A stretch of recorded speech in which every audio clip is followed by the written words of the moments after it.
Coucou vous, j'espère que vous allez bien. On se retrouve dans un nouvel épisode de podcast. Toujours à Bali, toujours avec la voix cassée. J'avoue que j'ai un petit peu abusé ces derniers jours. J'ai fait pas mal de sorties, pas mal de soirées, entré beaucoup de fois au moment où le jour se levait. Je vous avoue que depuis que je suis ici, je vis énormément.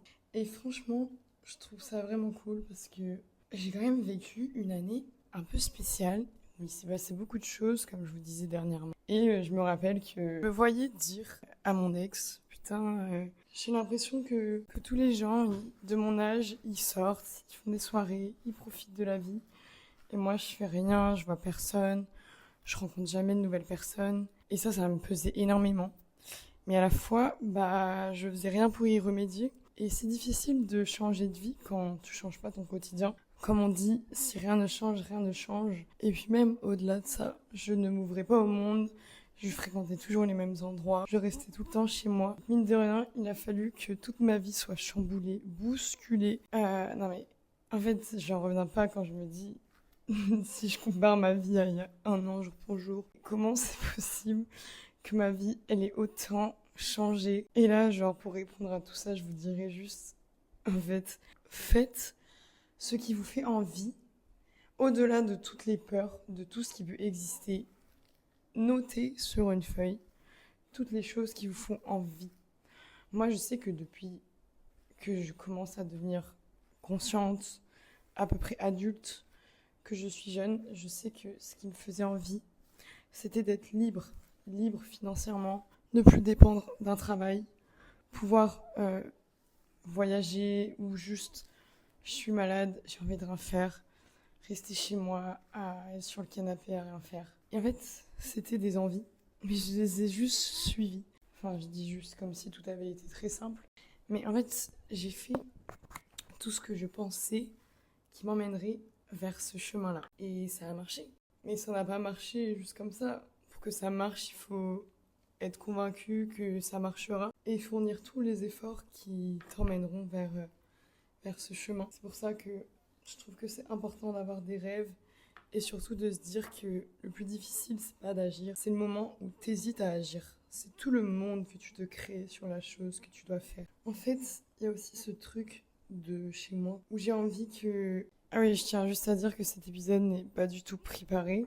Je sais même pas de quoi je vais vous parler, mais j'avais envie. Ici, j'avais un objectif d'épisode que j'ai pas du tout suivi. Mais Bali m'apprend aussi l'imprévu. Je voulais dire que moi, je vois beaucoup les choses en mode le temps est précieux. Chaque seconde, chaque minute où je fais quelque chose, pour moi, je dois faire quelque chose d'utile.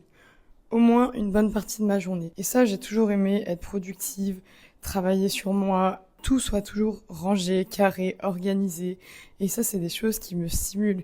Et je pense que clairement, depuis toute petite, j'avais le profil parfait pour travailler en tant qu'entrepreneur ou être à mon compte. Pareil en ce qui concerne la liberté, j'ai toujours détesté devoir rendre des comptes ou qu'on me dise quoi faire ou qu'on m'impose d'être à tel endroit, à telle heure.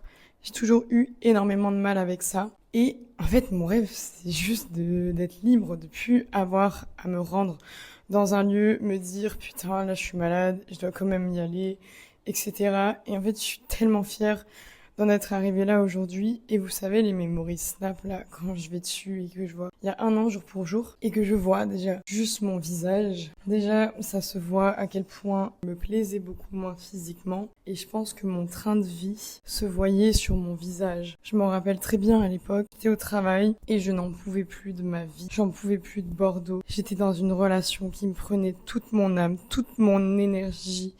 Et je continuais à rester dedans.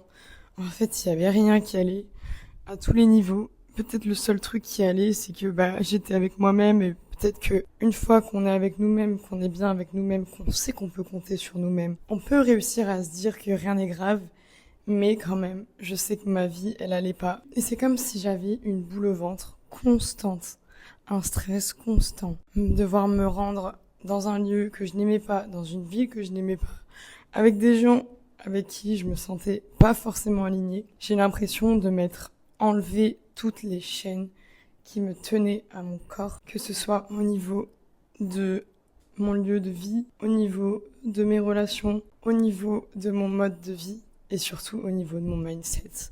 Je pense que la chose qui a le plus évolué, surtout, c'est au niveau de mon mindset. Et ça a été par ma rupture, par tous les événements négatifs qui se sont passés dans ma vie. En fait, pour moi, la clé, c'est de se servir des événements négatifs pour en tirer une leçon. Peu importe, même si c'est pas de votre faute. Et peu importe. Sers-toi de chaque événement, qu'il soit positif, négatif, peu importe, pour apprendre, pour évoluer. Et moi, c'est ça la clé pour moi. Arrête de te victimiser tout le temps, de te dire mais un tel, il m'a fait de la merde, un tel, il m'a fait ça. Oui, si je crois plus en l'amour, c'est à cause de mon ex, il m'a fait du mal. En fait, arrête de donner le pouvoir aux autres de décider les actions que tu vas mener au quotidien.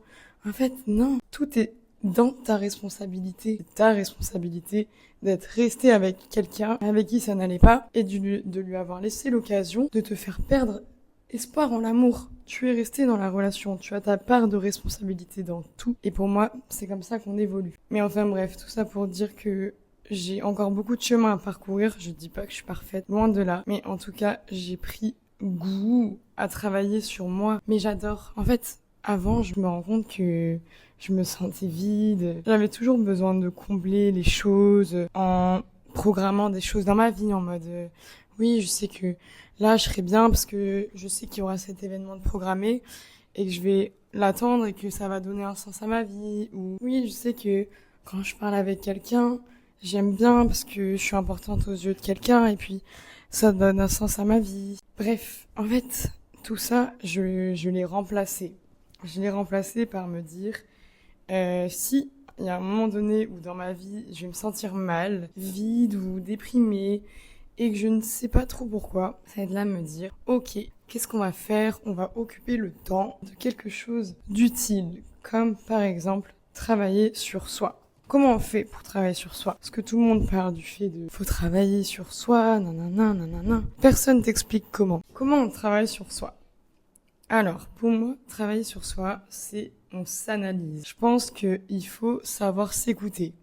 Par exemple, moi ici, je sais sur quoi je dois travailler parce que, par exemple, quand je vais passer une journée, je sais qu'il y a des moments où je vais me sentir moins confortable. Prenons l'exemple de, je sais pas, j'arrive dans un endroit où il y a beaucoup de monde et je vais stresser. Je vais me dire, là, je dois passer devant plein de gens, je sais pas pourquoi je me sens mal. C'est de se dire, là, je me sens mal. Pourquoi je me sens mal? Ok, parce qu'il faut que, il y a quelque chose sur lequel je dois travailler. C'est de se dire, peut-être que je pourrais avoir un petit peu plus confiance en moi et rentrer dans une pièce et en avoir rien à foutre qu'il y ait, je sais pas, 10 000 personnes qui me regardent. C'est un exemple tout bête, mais ça peut être ça avec tout. Et je vais me dire, ok, ça, peut-être que je dois travailler un petit peu plus ma confiance en moi. Ce que je vais faire, c'est que je vais demander à ChatGPT, ou même ça peut être sans ChatGPT, c'est d'écrire comment je me sens, qu'est-ce que ça réveille chez moi, de quoi j'ai peur, et dans le meilleur des scénarios, qu'est-ce qui pourrait se passer juste? Demander à ChatGPT, fais-moi un exercice d'écriture. Alors moi, le prompt, c'est, et je vous l'écrirai dans l'épisode. Et moi, mais ces exercices d'écriture, ils ont absolument changé ma vie, ils l'ont bouleversée. Je fais un exercice d'écriture par jour, ça m'a bouleversé ma vie. Objectif, créer un exercice d'écriture introspectif, thérapeutique et concret pour aider la personne à comprendre, libérer ou transformer un ressenti précis. Étape de conception. Identifier le problème émotionnel central. Exemple, peur, stress, manque de clarté, dépendance affective. Déterminer le but profond. Apaiser, comprendre, reconnecter, décider, lâcher prise. Construire une progression en 4 à 6 étapes, du mental vers le corps ou le cœur. Utiliser un ton calme, bienveillant, doux mais lucide comme un thérapeute d'écriture. Ajouter des phrases à compléter ou des questions précises pour guider le flot d'écriture. Finir sur une phrase symbolique de clôture, courte et puissante, qui résume le message intérieur. Par exemple, si tu dis « Je me sens dépassée et stressée, j'aimerais un exercice d'écriture », je traduis ça mentalement en « Créer un exercice d'écriture structuré, 5 étapes pour aider la personne à vider le mental, classer les priorités, se recentrer sur le présent et retrouver un sentiment de maîtrise douce ». Et c'est ce que j'ai décrit ensuite comme celui de la charge mentale ou la gratitude à Bali. Enfin bref, même si vous avez pas ChatGPT ou vous aimez pas utiliser ChatGPT, moi l'écriture ça m'a changé ma vie. Je vous le dis, c'est mon tonton qui m'a dit une période où j'étais vraiment pas bien. Il y est vraiment pour beaucoup de choses. Mon tonton, il m'a aidé sur pas mal de choses. Et surtout parce que je l'ai écouté. Et il m'a dit, parce que moi je note tout dans mon téléphone, j'ai des notes qui sont extrêmement bien organisées, au millimètre près. J'organise toute ma vie dedans, tout mon glow-up physique, mon glow-up mental, la personne que j'aimerais devenir, tout est écrit dans mes notes. Mais il m'a dit, prends un vrai cahier et là, écris dessus. Écris dans un cahier toutes les choses que tu ressens. Et c'est lui qui m'a fait un exercice d'écriture parce qu'il est coach préparation mentale. Et j'avais adoré. Franchement, j'avais adoré. Ça m'avait fait tellement de bien. Mais la sensation, après avoir fait un exercice d'écriture, elle est incroyable. Et c'est là où, du coup, j'avais eu l'idée de dire à ChatGPT, mais fais-moi plein d'exercices d'écriture. Et j'en ai fait un tous les matins. Franchement, ça m'a tellement, mais tellement changé mon mindset. Ça et le stoïcisme, c'est deux éléments hyper puissants qui ont vraiment bouleversé ma vie sans exagération. Les gars, il faut travailler sur soi. En fait, c'est tellement important. En fait, moi, des fois, je me dis juste, dans ma vie, j'ai énormément d'attentes, que ce soit à tous les niveaux, que ce soit au niveau amical, professionnel, sentimental. En fait, j'aspire à grand dans ma vie. Je suis très exigeante sur les choses que j'aimerais avoir. J'ai beaucoup d'attentes, mais en fait, je trouve ça normal d'avoir beaucoup d'attentes. Mais avoir beaucoup d'attentes signifie que tu dois être au même niveau que les personnes que tu attends d'avoir dans ta vie. Par exemple, imaginons que tu veux un partenaire de vie qui est bien dans sa tête, qui a un bon métier, qui fait du sport, qui a un bon mindset. En fait, il faut que tu sois cette personne.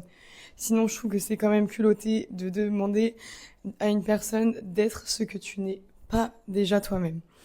Mais du coup, c'est là où je trouve que ça va donner un autre sens à ta vie si jamais t'es pas très bien.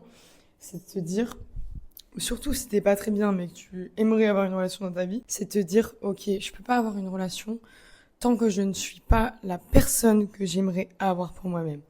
Ça, c'est des choses aussi qui m'ont énormément motivée à travailler sur moi, mais surtout, tout d'abord, pour être bien avec moi-même, être mon meilleur partenaire de vie. Parce que c'est moi ma meilleure pote, c'est moi avec qui je vais passer toute ma vie. C'est moi qui a été là pour moi-même dans les pires moments de ma vie. C'est hyper important que je rentre chez moi. Je sais que je suis ok avec le fait de me coucher dans le noir, dans un silence plein, juste avec moi-même, et d'être apaisée, de m'endormir avec moi-même, d'être apaisée tout le temps, de me dire que je vais être seule. C'est pas pour autant qu'il y a pas des moments où j'ai envie d'être accompagnée. C'est pas pour autant qu'il y a des moments où j'ai envie de dormir avec mes potes. C'est pas pour autant qu'il y a des moments où j'ai pas envie d'être seule.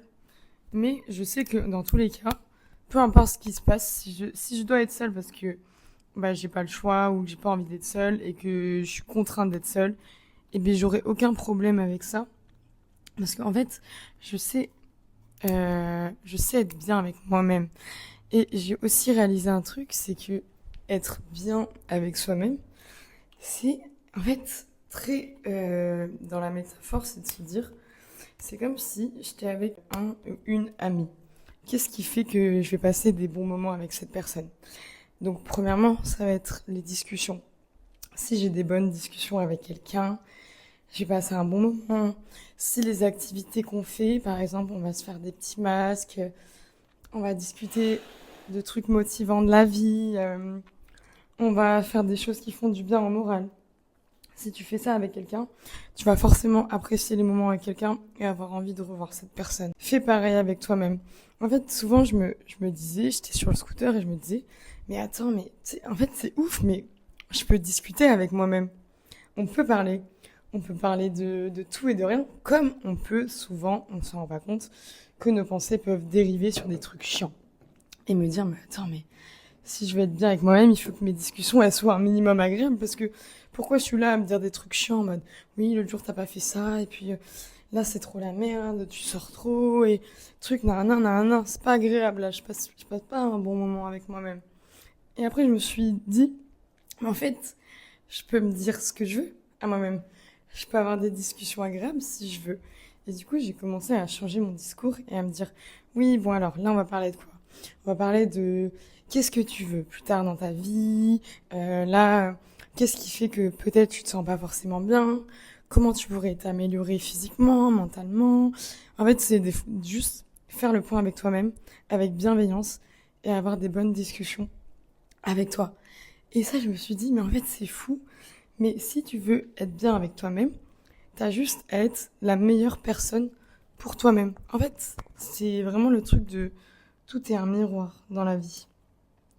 Si tu te comportes bien avec toi-même, tu te sentiras bien avec toi-même. Si tu te comportes bien avec les autres se comporteront forcément bien avec soi-même. Il y a aussi le fait que la vie, elle est un miroir de la vision que tu portes sur elle. Si par exemple tu te dis que la vie est nulle, la vie est dure, forcément tu t'attireras des situations qui te prouveront que c'est le cas. Tandis que si tu souris à la vie, en fait cette phrase elle est tellement réelle, mais souris à la vie, elle te sourira, mais juste des fois essayer de sourire sans raison. Moi je le fais, je me dis, je souris, j'essaye de ressentir des bonnes sensations. Vraiment, tout ça c'est hyper important. Alors là, je suis désolée, je suis en train de me rendre compte à quel point cet épisode n'a aucun sens et qui part dans tous les sens. En fait, j'essaie de vous prodiguer toutes mes petites réflexions qui ont eu lieu ces derniers temps à Bali, parce que j'ai quand même fait énormément de choses. Je trouve que tout cela, pour les gens qui n'arrivent pas à dormir le soir, vous n'arrivez pas à dormir parce que vous allez trop penser, ou si vous êtes des personnes qui pensez tout le temps, en fait, c'est parce que pour moi, vous n'avez pas laissé l'occasion à vos pensées de s'exprimer. Par exemple, dans une journée, tu vas tout faire pour ne pas écouter ces pensées, pour les fuir. C'est peut-être inconscient ou juste il s'agit d'une question d'habitude. Mais par exemple, tu vas te réveiller, tu vas aller sur ton téléphone, tu vas aller déjeuner avec des amis, après tu vas prendre la route, tu vas mettre tes écouteurs, tu vas écouter un podcast. Enfin bref, ton cerveau, il va être sans cesse stimulé par quelque chose d'autre. Mais dans tout ça, tu t'oublies d'écouter toi-même ce qui se passe à l'intérieur de toi. En fait, ça, je m'en suis rendu compte quand j'ai fait une méditation et que je me suis rendu compte que c'était pendant la méditation qu'il y avait toutes les choses importantes que je devais faire. Et je m'en rappelais que pendant la méditation en mode ah mais c'est vrai, je dois faire ça. Ah mais est-ce que là je ferais pas plutôt ça? Et c'est là où j'avais des idées de fou parce que en fait, la plupart du temps, je n'ai laissé jamais l'occasion à mes pensées de faire surface, ou mes idées, ou peu importe. En fait, elles étaient obstruées par du divertissement. Et en fait, c'est se laisser des moments dans la journée, un moment où juste tu ne fais rien et tu laisses tes pensées parler. Parce que ça va peut-être être dans des moments comme ça où tu auras des nouvelles idées, où tu vas avoir des prises de conscience, où tu vas te dire cette personne, je me suis sentie pas très bien avec elle. Si tu laisses jamais la place à toutes ces réflexions, je pense qu'un jour tu vas tout te prendre dans la tête, ou alors juste au-delà de ça, bah t'es moins clairvoyant. T'es tout le temps sans cesse dans la surstimulation et tu vois pas le monde de la même façon que quelqu'un qui prend le temps de se poser et d'observer les choses. Et bah, par exemple, le matin, vous pouvez vous réveiller et juste réfléchir, sans vous laisser dépasser par des pensées négatives. En fait, vous avez le contrôle sur vos pensées. Vous avez le choix de vous dire, il y a des pensées qui sont utiles, il y a des pensées qui sont inutiles. Une pensée stressante, ça dépend. Si c'est quelque chose, par exemple, tu stresses par rapport à l'argent, alors le fait de stresser parce que t'as pas d'argent, ça sert à rien. Cette pensée-là, on décide de la laisser de côté. On lui a accordé l'importance qu'elle devait avoir, mais ça nous apportera rien de continuer de stresser. Ce qu'il va falloir faire, c'est de se dire, d'être lucide, de prendre de la grandeur, de la hauteur sur toutes tes pensées et te dire, je stresse par rapport à l'argent, au lieu de stresser alors que le stress ne mène à rien, je vais me servir de ce stress pour me créer une nouvelle activité qui pourrait faire de l'argent ou trouver du travail. En fait, il faut, à un moment donné, les gars, il y a que toi-même qui peut te bouger. Arrête de rester enfermé dans tes peurs, dans tes angoisses. Il faut que tu te fasses violence, il faut que tu penses différemment, il faut que tu travailles intelligemment. On te dit pas, en fait, dans la vie, on te fait comprendre beaucoup de choses. On te fait comprendre surtout que tout est dur. On te dit que si tu veux bien gagner ta vie, il va falloir que tu travailles dur, que tu te lèves tous les matins à 5 heures, que si tu veux encore de rêve, il va falloir que tu te butes à la salle, que si tu veux travailler sur toi, mais ça va être le travail d'une vie tout entière. Pour moi, si tu veux travailler sur toi, en fait, travaille sur toi, mais juste, c'est chaque jour, tu décides la personne que tu veux être. C'est pas en mode le travail d'une vie, c'est toi demain, tu vas décider d'être une autre personne. Donc en fait, tu peux changer à n'importe quel moment. Pareil, on te dit que si tu veux avoir le corps de tes rêves, faut que tu te butes à la salle. Non, non, non. Peut-être, mais est-ce que tu as déjà essayé juste de changer ton alimentation? Parce que c'est un truc très simple que tu peux faire tous les jours, qui est accessible à tout le monde. Manger plus sainement pour ta santé et qui peut littéralement transformer ton corps. Moi, c'est ce qui s'est passé pour moi. Et pareil, si tu veux bien gagner ta vie ou juste être libre financièrement, t'es pas obligé de te lever tous les matins à 5 heures et te tuer au travail tous les jours et faire des journées de 40 heures. Tu peux aussi décider de travailler intelligemment, de déléguer, de faire travailler l'IA pour toi, de faire de l'argent en dormant. Bref, c'est pas si simple que ça, tout ce que je viens de vous dire. Mais il faut essayer d'arrêter de voir le monde en mode tout est compliqué, parce que si tu te dis que c'est compliqué, ça le sera forcément. Mais si tu sais que tout est accessible, tout est à portée de main, je vous jure les gars que ça le sera. Et pour moi, vraiment, tout est dans la tête. Vraiment, tout est dans la tête. Enfin bref les loulous là, j'ai débité. Je ne sais pas quel sera le titre de cet épisode. Mais en tout cas, j'ai essayé de vous prodiguer tous mes merveilleux conseils. Je pense que l'épisode pourrait s'appeler quelque chose comme être bien. Être bien juste parce que je suis juste en train de vous expliquer à quel point je me sens mieux et comment j'ai fait pour me sentir mieux. En tout cas, je voulais dire que ce podcast a pris un énorme tournant dans ma vie. J'ai choisi de lui accorder une place vraiment importante parce que c'est un projet qui me stimule. C'est un projet que j'aime plus que tout. C'est un projet qui est né grâce à Axel. Et même si elle fait plus partie du projet à 100%, et bah, tout ça c'est quand même grâce à elle. Et le fait que le projet ait pris cette direction, ça a débloqué énormément de choses chez moi. Bah, je pense que vous pouvez le voir. Le podcast a pris tellement d'ampleur.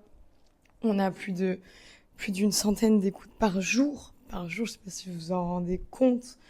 On a plus de 1000 écoutes par semaine. Enfin bref, tout est absolument énorme.